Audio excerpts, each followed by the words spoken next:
सभी को मेरा प्रणाम स्वीकार करें। रीढ़ की हड्डी सभी की सीधी रहेगी। ध्यान मुद्रा।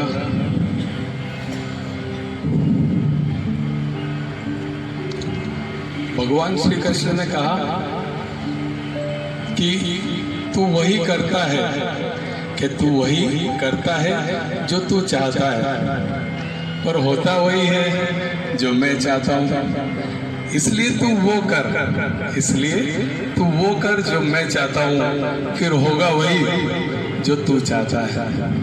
बहुत सुंदर बात कही है भगवान श्री कृष्ण ने।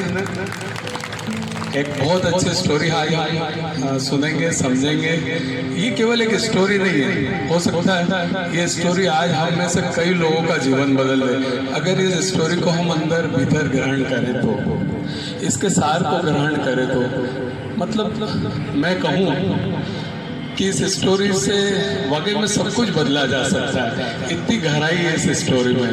तो आज आप गहराई से इसको अपने भीतर प्रवेश करने की कोशिश करें, इसके एक एक शब्द को अपने जीवन में उतारने की कोशिश करें। इसी आशा और अभिलाषा के साथ आज हम एक बहुत सुंदर प्रसंग भगवान श्री कृष्ण और उनके सखा धनुर्धर अर्जुन जी का एक बहुत अच्छा प्रसंग सुनते हैं। भगवान श्री कृष्ण अर्जुन जी से कहते हैं कि चलो आज अपन नगर भ्रमण करके आते हैं। ठीक है, अर्जुन जी उनके साथ चले जाते हैं। दोनों सखा रहते हैं, दोनों नगर भ्रमण करते हैं। नगर भ्रमण करते करते अर्जुन जी की नज़र एक गरीब ब्राह्मण पर जाती है। वो गरीब ब्राह्मण घर घर जाके भिक्षा मांग रहा होता है। एक घर से भिक्षा मांगी, दूसरे से मांगी, तीसरे से।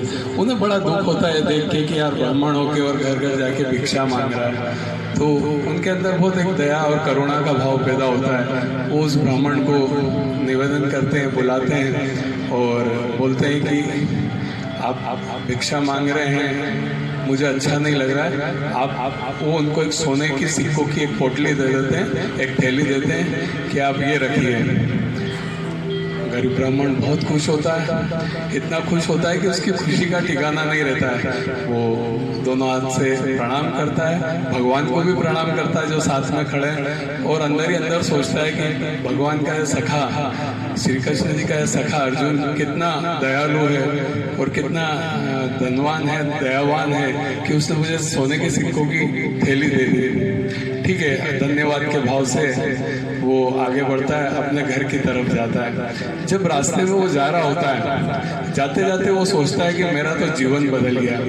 इन सिक्के की थैली से मेरा पूरा जीवन बदल जाएगा। मेरे जीवन में खुशियाँ आ जाएगी, मेरा घर के सब लोग सुखी हो जाएंगे, मैं सुखी हो जाऊंगा, मेरा जीवन में ये हो जाएगा, वो हो जाएगा। ये सारे सपने वो देखने लगता है। रास्ते में जाते जाते क्या होता है कि एक लुटेरा उसको मिल जाता है और वो लुटेरा उनकी वो थैली लूट लेता है। ब्राह्मण जी बड़ा उदास हो जाते हैं कि अरे यार, अच्छा खासा भाग्य में अपने सिक्कों की थैली आई थी, वो भी चली गई। घर जाके अपनी पत्नी को ये सारी बात बताता है कि मुझे अर्जुन जी जो श्री कृष्ण जी दोनों मिले थे और अर्जुन जी ने मुझे सिक्कों की थैली दी, मैं लेके आ रहा था, लुटेरे ने लूट ली। उसकी पत्नी को भी बड़ा बुरा लगता है, बड़ी उदास हो जाती है कि अच्छा हमारे जीवन में खुशियाँ आने वाली थी और रह गई। ठीक है, उदास मन से पंडित जी सो जाते हैं। अगले दिन फिर वही अपने भिक्षा मांगने के लिए निकल जाते हैं। जब वो भिक्षा मांगने के लिए जाते हैं तो फिर उस दिन भी अर्जुन जी और श्री कृष्ण जी नगर भ्रमण पे निकलते हैं, तो उनकी नजर वापस उस ब्राह्मण पे पड़ती है। अर्जुन जी को आश्चर्य होता है कि अरे ये ब्राह्मण देवता तो वापस से भिक्षा मांग रहे हैं। वो फिर उनके पास जाते हैं और बोलते हैं क्या हुआ, कल तो हमने आपको सिक्कों की थैली दी, फिर भी आप भिक्षा मांग रहे हैं। तो ब्राह्मण देवता कहता है क्या करूं, मेरा तो भाग्य ही खराब है। आपने सिक्कों की थैली दी, मैं लेके जा रहा था और एक लुटेरे ने मुझसे लूट ली। क्या करें, मेरा भाग्य मेरा साथ नहीं दे रहा है। मेरे जीवन में शायद ये लिखा ना हो, ऐसी ऐसी बातें वो उनके साथ करता है। तो अर्जुन जी को बहुत वापस से दया आती है उनके ऊपर, वही करुणा का भाव उनके अंदर जागता है। वो एक बेशकीमती हीरा निकाल कर अपने पास से उसको देते हैं कि ये लो, ये बहुत बेशकीमती अनमोल हीरा है और ये आप रख लो।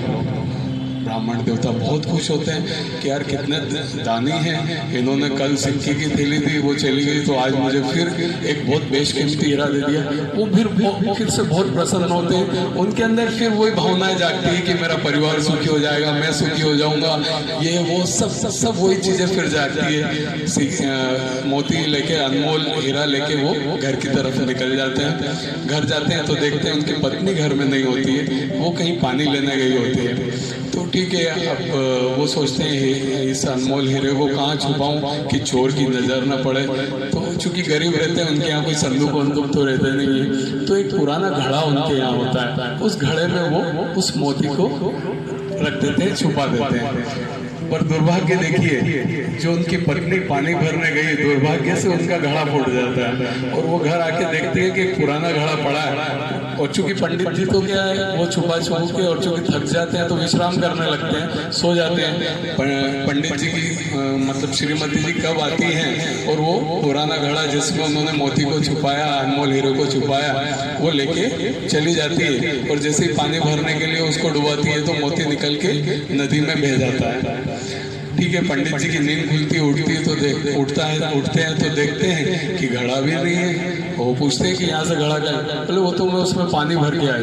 पंडित जी अपना माथा पकड़ लेते हैं कि आज मुझे फिर अर्जुन जी ने, जो श्री कृष्ण जी के सखा है, उन्होंने मुझे बहुत अनमोल और बेशकीमती हीरा दिया था और तूने फिर उस पर सब पानी फेर दिया।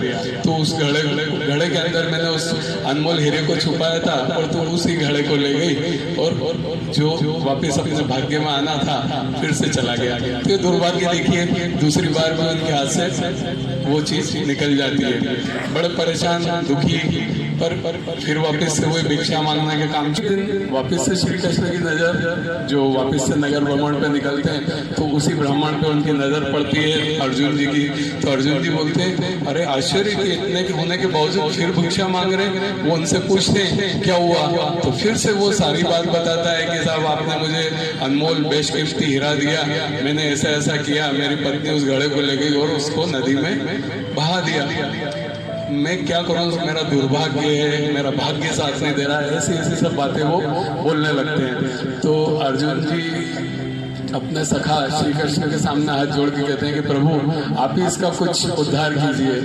तो श्री कृष्ण जी कहते हैं अच्छा ठीक है। वो अपने पास से एक एक आने के 2 सिक्के निकाल के उसको देते हैं और दे देते हैं और बोलते हैं ठीक है, अब तू वापस केवल डायरेक्ट अपने घर जाओ, आगे कहीं जाने की जरूरत नहीं है, सीधे अपने घर जाना। ठीक है।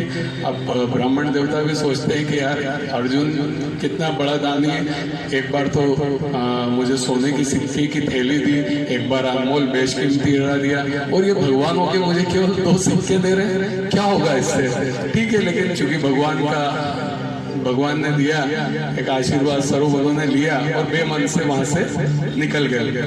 रास्ते में जाते हैं तो एक मछुआरा एक मछली को लेते हुए आता रहता है बिल्कुल नदी के किनारे से। तो उनके दिमाग में उस मछली को देख के ख्याल आता है कि इस 2 पैसे से होगा क्या, एक काम करता हूँ इस बेचारी मछली की जिंदगी बचा लेता हूँ। तो वो मछुआरे से बात करते हैं कि यार ये 2 पैसे तू ले ले और इस मछली को आजाद कर दे। तो ठीक है, मछुआरा मान जाता है, वो मछली निकाल के वो उसको अपने कमंडल में ले लेते हैं, जो कमंडल उनके पास होता है, और सोचते हैं कि नदी किनारे जाके मैं इसको आजाद कर दूंगा। ठीक है, जब वो नदी किनारे जाते हैं और देखते हैं तो कमंडल में उनको वही मोती मिल जाता है, जो मछली मोती खा लेती है, और वही मछली घूम के हमारे गरीब ब्राह्मण के पास आ जाती है। उनको देख के बड़ा आश्चर्य होता है कि मुझे अनमोल मोती, अनमोल हीरा मिल गया। वो जोर से चिल्लाते हैं मिल गया मिल गया मिल गया मिल गया। इतने में एक लुटेरा, वो जिसने उनकी पोटली लूटी थी, थैली लूटी थी, वो वहीं से निकल रहा होता। उसे लगता है कि गरीब ब्राह्मण ने मुझे पहचान लिया और ये मुझे अब कहीं ना कहीं कैद करवा देगा, मुझे सजा दिलवाएगा। वो आके इनके चरणों में लेट जाता है कि भगवान मुझे माफ कर दो, और ये आपके सोने की सिक्के की थैली ले लो, बस मुझे माफ कर दो। गरीब ब्राह्मण के पास हीरा भी आ जाता है, सोने की थैली भी आ जाती है, सब कुछ आ जाता है।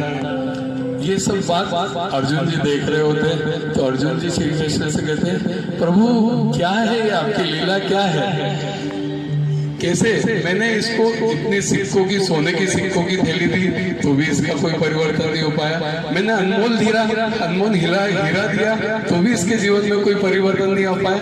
आपने केवल एक एक आने के 2 सिक्के दिए और पूरा गेम बदल दिया।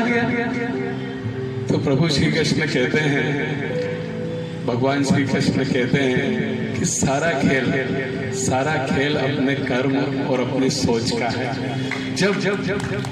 जब मैंने 2 सिक्के दिए, जब आपने सोने की थैली दी तो गरीब ब्राह्मण ने क्या सोचा, मेरा जीवन खुश हो जाएगा, मेरे बच्चे खुश हो जाएंगे, मेरा परिवार खुश हो जाएगा, मैं केवल उसने अपने बारे में सोचा।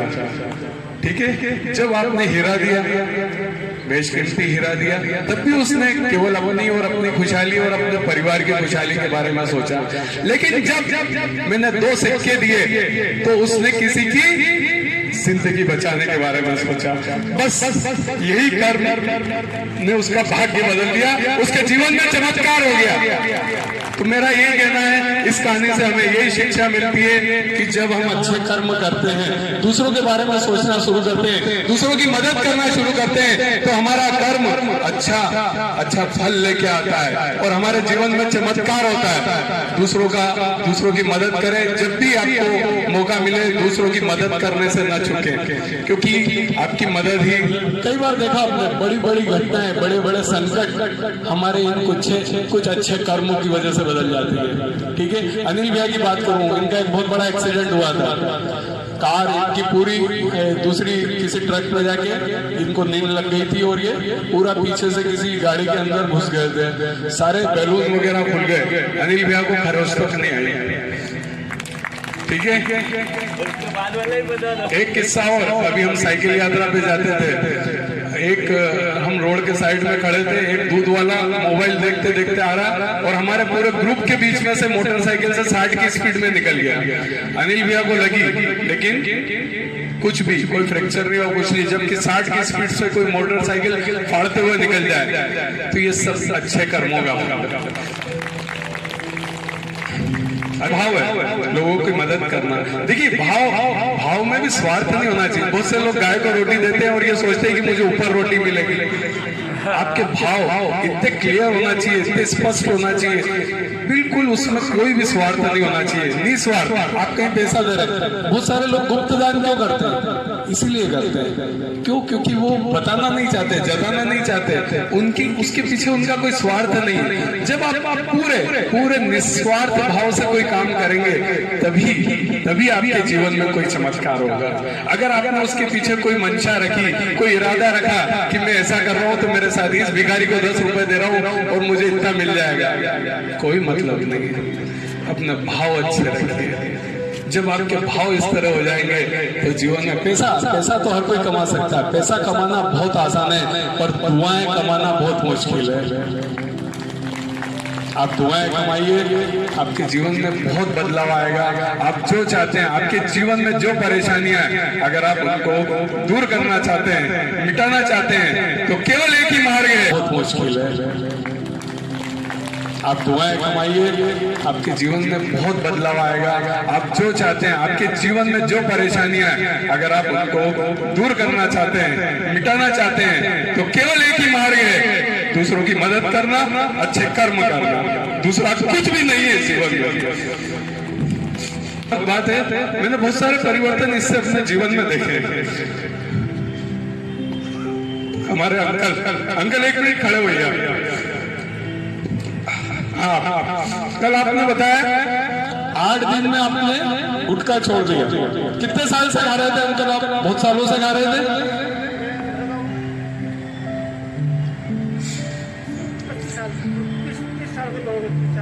30-40 साल का गुटखा इन्होंने 8 दिन में छोड़ दिया। पता है क्यों? इनके मन में भाव जागे।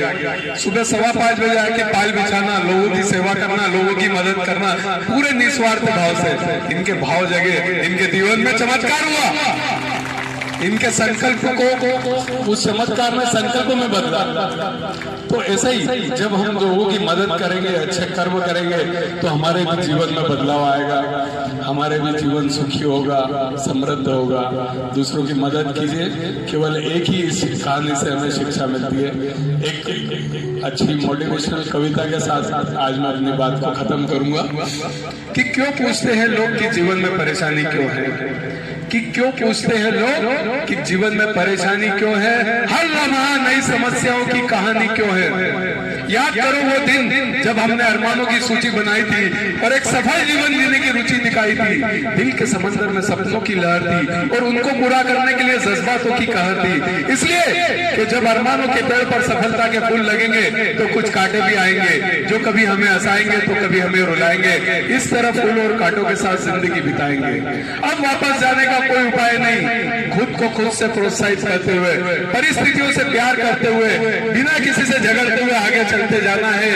न जाने हमारे जैसे कितने आए, कितने चले गए, हमें भी एक दिन जाना है। पर सुना है कि आत्मा अमर है, और जब आत्मा अमर है तो काहे का डर है। थैंक यू, धन्यवाद।